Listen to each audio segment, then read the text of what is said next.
గోవింద నారాయణ మహాదేవ శివరామ గోవింద నారాయణ మహాదేవ శివరామ గోవింద నారాయణ మహాదేవ విష్ణుం నారాయణం కృష్ణం మాధవం మధుసూదనం హరిం నరారిం రామం గోవిందం దధివామనం విష్ణుం నారాయణం కృష్ణం మాధవం మధుసూదనం హరిం నరహరిం రామం గోవిందం దధివామనం విష్ణుం నారాయణం కృష్ణం మాధవం మధుసూదనం హరిం నరహరిం రామం గోవిందం దధివామనం.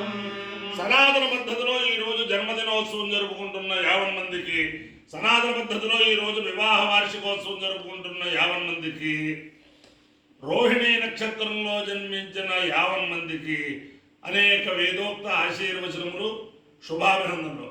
ముందర రోహిణీ నక్షత్రం, తర్వాత శుక్రగ్రహం, తర్వాత ఆశీర్వచనం. నేను ఉన్నది తెలంగాణ ఖమ్మం పట్టణంలో బ్రహ్మీభూతులు సర్వదేవ భట్ల విశ్వనాథం గారు. ఆయన పెద్ద లాయరే కాకుండా ఆధ్యాత్మికంగా ఆ దంపతులు ఎంత సేవ చేశారో అంతులేని సేవ. ఈ గృహానికి అభినవ విద్యాతీర్థ మహాస్వామి వారు ఏం చేశారు, అలాగే గాయత్రి మహాస్వామి వారు, గాయత్రి స్వామివారు ఎన్ని రోజులు ఎన్ని చాతుర్మాసాలు చేశారో అంతులేదు. అలాగే మా నాన్నగారి చేత బ్రహ్మాండంగా అహోరాత్ర వేద పారాయణ చేయించి విశ్వనాథం గారు రైలు స్టేషన్ లగాయతూ బజారు శివాలయం దాకా బ్రహ్మాండమైన ఊరేగింపుతోటి వారికి స్వాగతం పలికి చాలా చేశారు. నా పక్కన ఉన్నది వారి కుమారుడు సర్వదేవ భట్ల సోమశేఖర్ గారు. వీరి యొక్క దివ్యాన జన్మాంతర పుణ్యం వల్ల శృంగేరి జగద్గురువులకి అత్యంత ప్రియశిష్యులయ్యారు. వారి యొక్క కార్యక్రమాలన్నీ కూడా చాలా అంకిత భావంతో ఈ ఖమ్మం పట్టణంలో నిర్వహిస్తూ ఒక మిలిటరీ పరిపాలన అన్నమాట. సోమశేఖర్ గారంటే ఒక మిలిటరీ పరిపాలన. అలాగే నేను భారతీయ తీర్థ మహాస్వామి వారి యొక్క వర్ధంతి సందర్భంగా, విధుశేఖర భారతీయ మహాస్వామి వారి యొక్క వర్ధంతి సందర్భంగా చేయించే వేద సప్తాహాలు, వేద సభలు కూడా ఆయన ప్రత్యక్షంగానూ ప్రోత్సహించడం, పరోక్షంగానూ ప్రోత్సహించడం. అలాగే ఖమ్మంలో బ్రహ్మాండమైన క్రమ సప్తాహం, సంపూర్ణ క్రమపారాయణ ఓ సప్తాహం. అలాగే మల్లాది చంద్రశేఖర శాస్త్రి గారి యొక్క పౌరాణిక సభలు 2-3 సార్లు చాలా అద్వితీయంగా నడిపించిన మహానుభావులు. వారి యొక్క కార్యక్రమాలన్నీ కూడా జగద్గురువుల యొక్క దివ్యానుగ్రహంతో ఆదర్శప్రాయమైన కార్యక్రమాలుగా ఉంటూ సర్వదేవ భట్ల విశ్వనాథం గారి యొక్క గొప్పతనం మా నాన్నగారు చెప్పేవారు. 60 సంవత్సరాల దాకానే పురుషుడు ద్రవ్యార్జన చేయాలి, 60 సంవత్సరాలు దాటాక ఇంకా ఆధ్యాత్మికంగా ఉండాలని చెప్పి వారి పెద్దలు వారికి చెప్తే, మంచి రీడింగ్ లాయర్గా ఉన్నప్పుడు ఆ సత్యపూర్తి అయ్యేసరికి అస్త్రశస్త్ర సన్యాసం చేసి ఇంకా నేను కోర్టుకి వెళ్ళను, గౌను వేసుకోను, నేను ఆధ్యాత్మికంలో ఉంటాను అని చెప్పి చేసిన మహానుభావుడు అని మా నాన్నగారు. ఎప్పుడు ఆయన అలా ఉండాలి, త్యాగంటే అలాంటి త్యాగులు ఉండాలి. అది చాలా కష్టం. 60 సంవత్సరాలు దాటాక ద్రవ్య సముపార్జన ఎందుకు బుద్ధి లేకుండా ఉండడం చాలా కష్టం అని చెప్పి ఆయన శ్లాఘిస్తూ ఉండేవారు. ఆయన ఆ దంపతుల యొక్క దివ్యానుగ్రహంతో 50 మంది ప్రజలు సుఖ సంతోషాలతో ఉండాలని ఆకాంక్షిస్తూ ముందర రోహిణీ నక్షత్రం. ఈ రోహిణీ నక్షత్రం వసుదేవ సుతం దేవం కంస చాణూరమర్దనం దేవకీ పరమానందం కృష్ణం వందే జగద్గురుం. జగద్గురు అనే శబ్దం దేవతల్లో కృష్ణ పరమాత్మకు ఉంటే, మానవుల్లో ఆదిశంకరాచార్య స్వామి వారికి ఉంది.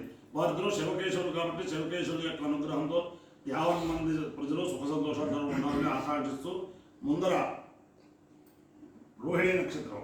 ఓం ప్రజాపతే ప్రజా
ते पतिः गुरुत्वयमाहितो मय्यथाचार्याते अपिभस्वरस्य प्रणीते तव षोडशन्मन्नाविवासन्ति कवयस्व देवता प्रत्यदेवता सहिता शुक्रग्रहानुग्रह सिद्धिरस्तु ओम जातवेदसे सुनवाम सोममरानि सोलिनः दिवेदः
अधिदेवता प्रत्यधिदेवता सहिता रोहिणी नक्षत्राधिष्ठान देवतानुग्रहेण अधिदेवता प्रत्यधिदेवता सहित शुक्रग्रहानुग्रहेण शारदा चंद्रमौलेश्वर दिव्यानुग्रहेण लक्ष्मी प्रसन्न वेंकटेश्वर स्वामी दिव्यानुग्रहेण वेद पुरुषानुग्रहेण खम्मं पट्टण स्थित भ्रमरांबा समेत रामलिंगेश्वर स्वामी दिव्यानुग्रहेण च समस्त भक्तजनानां सुकुटुंबानां सबान्धवानां सपरिवाराणां क्षेम स्थैर्य धैर्य वीर्य विद्याभयारोग्य ऐश्वर्याभिवृद्धिरस्तु देशोऽयं निरुपद्रवोऽस्तु विश्वस्य कल्याणमस्तु सर्वे जनाः सुखिनो भवन्तु चतुस्सागरपर्यन्तं गौब्राह्मणेभ्यः शुभं भवतु भारत सैनिकानां वैदिकमार्ग प्रवर्तकानां च वीर्यवत्तरत्व सिद्धिरस्तु नारायणं कृष्णं माधवं मधुसूदनं